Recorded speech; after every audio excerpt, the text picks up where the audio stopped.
রবীন্দ্র রচনাবলীর নবম খণ্ড দিয়ে চাপা দেওয়া একটা সুইসাইড নোট, ছেলেকে লেখা। লিখে হাতে ব্লেড নিয়ে বাথরুমে ঢুকেছিলেন মাস্টার মশাই। দুপুরবেলা কাজের লোক দরজার তলা দিয়ে রক্ত আসছে দেখে চিৎকার করে ওঠে। ছেলেকে লেখা এই তার প্রথম এবং শেষ চিঠি। অরণি, আমি বিশ্বাস করি সন্তান পবিত্র জলের মতো।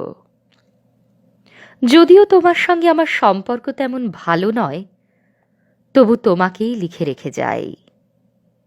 গত 2 বছর তোমার মায়ের চিকিৎসা বাবদ আমার যৎসামান্য সঞ্চয় আপাতত নিঃশেষিত। চিকিৎসার ব্যয়ভার আমি আর নিতে পারছিলাম না। জীবনে তোমার টাকা ছুঁইনি, মরেও ছোঁব না। আমি আজীবন ছাত্র পড়িয়েছি, জ্ঞানও তো কোনো অন্যায় করিনি। গত মাসে আমার স্কুলে এক অভিভাবক এসে ঝুলোঝুলি করেন তার ছেলেকে নেবার জন্য। আমি প্রথম দিন ফিরিয়ে দিই, দ্বিতীয় দিন ফিরিয়ে দিই, তৃতীয় দিন পারিনি। তিনি আমাকে একটা বড় খামে 30,000 টাকা দিয়ে চলে যান। সেই টাকায় এই মাসে তোমার মায়ের চিকিৎসা চলছে।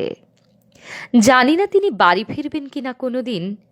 ফিরলে বলো, পৃথিবীতে আমার বেঁচে থাকার অধিকার চলে গেছে। ইতি বাবা। যখন সারাটা দেশ দাঁড়িয়ে আছে ঘুষের টাকার উপর, তখন রবীন্দ্র রচনাবলী দিয়ে চাপা দেওয়া একটা সুইসাইড নোট। হাসপাতালে গাছের তলায় গা ছমছম করছিল। এগিয়ে গেলাম সাদা কাপড়ে ঢাকা মাস্টার মশাইয়ের দিকে, একটু বেরিয়ে থাকা পা দুটোর দিকে। ওই একটু বেরিয়ে থাকা পা দুটো যেন ভারতবর্ষের শেষ মাটি।